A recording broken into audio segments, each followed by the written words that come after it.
Hey everyone, Ali here from Dental Medical Counsel, and we're going to talk about what to do and what things to think about as you're getting ready to sell your optometry practice. So first off, congratulations. Hopefully this is a decision that you have made by choice, and that you're here now making the first inroads into the second half of your life by selling your practice that you've worked so hard to build. So it's an exciting time, but a very stressful time nonetheless. I understand this because we work with a lot of optometrists around the country, and selling your practice is never easy, especially since you've probably grown it from the time that it was a baby, and letting go of that baby can be difficult.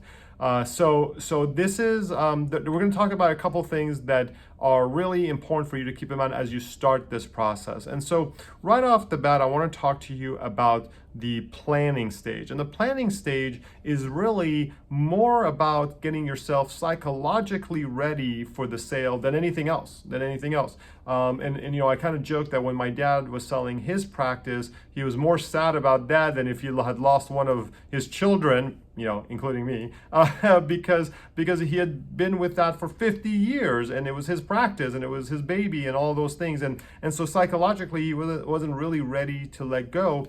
But for you, if you get ready with it and you do the things that we're talking about, then it's going to make the whole process just a lot easier. And so right off the bat, I think it's important to look at your goals and for the transition. Are you trying to maximize the sale price of the practice because you need it for retirement? Are you trying to find the right buyer maybe instead of necessarily maximizing the sale price? And by the way, those two things are not mutually exclusive. But sometimes, if our focus is only the highest price, then we don't really care about the buyers, who the buyer is. And sometimes if we do care about the buyer, then maybe we're willing to take a little bit of a haircut on the price just to kind of get the right person in there, because they have to get lending and things. So that's an important consideration. What is the goal? What is the reason behind you wanting to sell this practice that you have? Because at the end of the day, that is going to drive a lot of the other work that you do. Now, once you've come up with that decision, then you got to decide, okay, what steps am I going to take to sell this practice? And there's a couple of ways you can do it. So the first thing is you can hire a broker to help you sell the practice. And the broker's job is primarily to find a buyer for you. And so they will go out to the market, and they will find a buyer, and they will bring different people to you who hopefully are pre-approved and ready to go. And then you get to pick, based on the offer that they put in, which buyer you like. They do get paid very well for this service. So sometimes it's anywhere between 8 to 10% of the sale price is paid to the broker for this, for them to help you find a buyer. And they don't just do that. I mean, of course, they do a lot more. They sometimes draft the contracts for you, the initial contracts. They do some other things as well to help you through the process. But it is an expensive, venture to go down. But if you're in a practice where you don't know any buyers, or you want to sell quickly, or you're in a rural area, a broker can be really, really great in that sense. The second option you have is that you can hire or contact practice transition consultants. Now, these are not brokers, but they're rather consultants who help folks sell their practices. And so they usually charge a monthly fee, and they will do the same thing as a broker. They'll try to go find buyers for you. They tend to have a smaller Rolodex than brokers, and so if you're looking to sell quickly, or you want to create sort of market demand for your practice and drive up the price, the brokers will have access to more buyers usually than a practice management consultant. So it's important to keep that in mind. The consultants don't necessarily do as much as the brokers. They may not prepare the legal contracts and things. They may not prepare the valuation, so you may have to pay third parties for those. But overall, it tends to be a cheaper way to go than to go with a broker, because even if you pay the third parties, the total cost tends to be less than the broker fee. The third option is the one that I don't recommend, but I'll tell you what it is, which is to do it yourself, right? To do it yourself, and that means You go and put ads in, you talk to the local societies and local study group clubs, and you try to find a buyer for yourself. And then without any assistance, you try to sell the office. And that, I think, is the worst decision because, as I mentioned, selling an office is an emotional roller coaster. And there's a lot of things that go on. And the last thing, that I want for you is to be in a position where, the buyer comes in and they say things about the office, about the furniture, about the patients, about this and that, and you get offended because they called your dog ugly and things of that nature, and then the relationship falls apart, or it takes a long time, right? It takes a long time, and then everyone gets more frustrated and things of that nature. So those are the things that we see with a do-it-yourself kind of model, and so I don't recommend that at all. I think usually that is a recipe for disaster. So depending on which model you pick, the next steps are all pretty similar, and so let's go through those. So once you've made that decision, then the next step is to get a valuation done, right? And so to get a valuation done basically means that you're going to hire a third party, or the broker is going to put a number on your practice of what it's worth. And typically, it's a cash flow conversation. What that means is that the more profitable your practice is, the more value it'll have, the higher the sale price. And so keep that in mind, as you approach your selling years, because there are strategies, and we can talk about those, that you can put in place that helps you maximize your sale price, right? So again, hugely important. If you own the real estate where your practice is at, then that can add even further value to your business because buyers really want to buy the real estate along with the practice. Now, they can't always afford it, but it's something that they all want to do. And so this could be a really, really good option. So the valuation is really the next step, and that is important.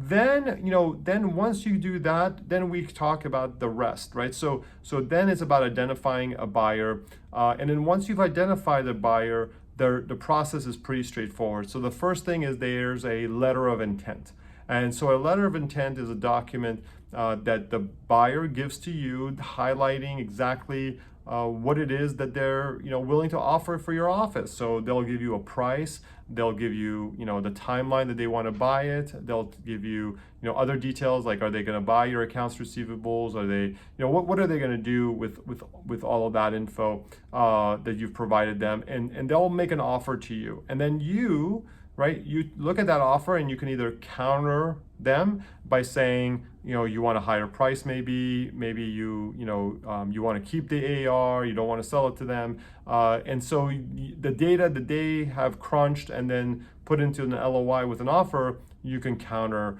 as you see. Sometimes you don't need to counter because they're going to give you exactly what you asked for, but that's sort of the next stage, and that is non-binding. And so what that means is that once that letter of intent is signed, either party can move away from the transaction. You can say, you know what, I changed my mind, I'm going to go with a new buyer, or I'm just not going to sell, and then the buyer can do the same thing and decide, I'm not going to buy this office, I'm going to do something else, and no harm, no foul. But assuming people sign the LOI and they're dedicated to the transaction, we move to the next phase, which is the legal documents. And then the legal documents get drafted either by the broker or me as a lawyer, and we prepare it and we give it to the buyers. It is the seller's responsibility to create the first draft, and so and that's a good thing. So you'll prepare it, you'll give it to the buyers will show it to their attorney, and then the attorneys negotiate the terms. Assuming all that goes well, then we find a closing date and drive towards that. And that is the general kind of scope. Now, how long does it take? Well, it can be as fast as 30 days, or it can take 60 to 90 days, just depending on how fast things are moving. But from the time you sign a letter of intent to closing, it could be 30, 45 days. I mean, those are pretty reasonable timelines. And so it does move relatively quickly. Now, as I want to take a quick step back, because now that you know sort of that process, the question is, all right, what can you do to prepare your practice for sale?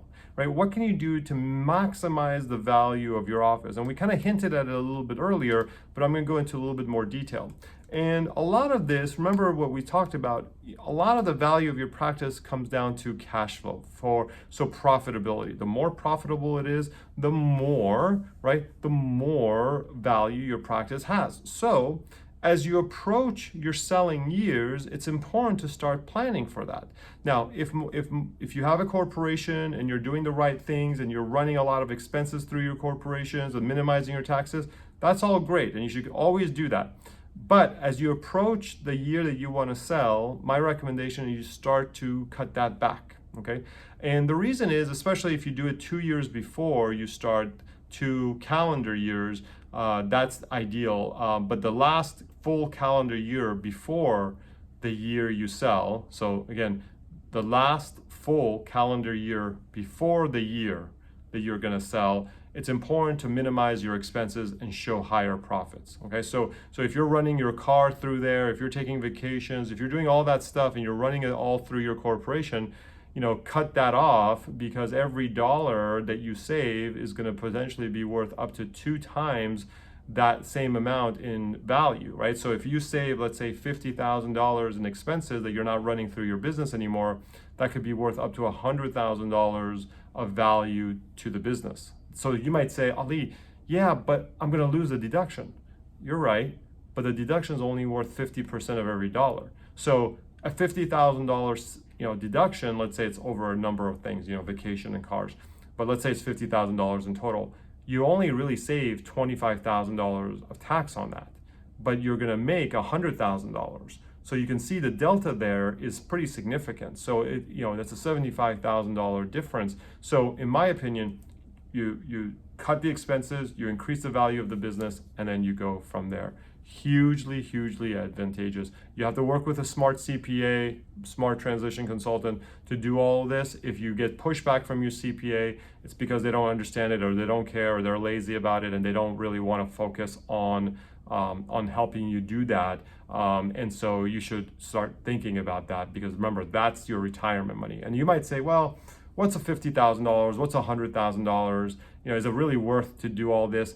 Well, the answer to that is yes, because it's not just 50 or 100K. And by the way, it could be much even more than that from what we've seen from our other clients. It's the value of that money for the next 20, 30 years. So what does that $100,000 really mean for the next 20, 30 years of your lifetime that you have left and beyond, right? So if you take the averages and you say that your money is going to double every year, then that $100,000, let's say, could turn into $300,000 or more in 21 years, right? Or 28 years, it could be 4 times that much. So it can grow, and those are conservative numbers, of course, but so it's not just the dollar amount today, but what that dollar amount really means long term that matters, okay? So again, huge things. Now, besides the tax stuff, what else can you do to help protect and increase the value of your office? Well, one is making sure you don't scale down and you don't slow down, as you approach retirement.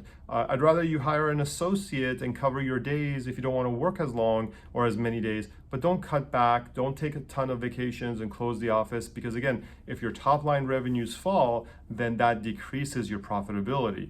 And so plan ahead and hire associates and things of that nature to cover for you, so that you're maintaining your price or your practice. And then don't cut on marketing and things of that nature. If you're getting a good amount of new patients, make sure you keep that, right? We want to see either high growth of patients or flat, but we don't want it to see a dip. So whatever you're doing to get new patients, keep doing that. That's not necessarily a cost that you want to save on, especially if it's bringing in patients. Okay, so I guess the story is, you want to have some really good financial organization. You want to do it a couple years before you're ready to sell, so that you're ready to kind of approach this intelligently, and that way you can maximize the price of your practice. If you want any referrals to really great people who can help you with all this, we have all of them. I can introduce you to some wonderful people who will help you through it. Of course, on the legal side, that's what we're here for. We'll quarterback this and make sure you get the best price for your practice, and help you find a good buyer. So feel free to reach out if you have any questions. And again, congratulations on getting ready to sell. Take care.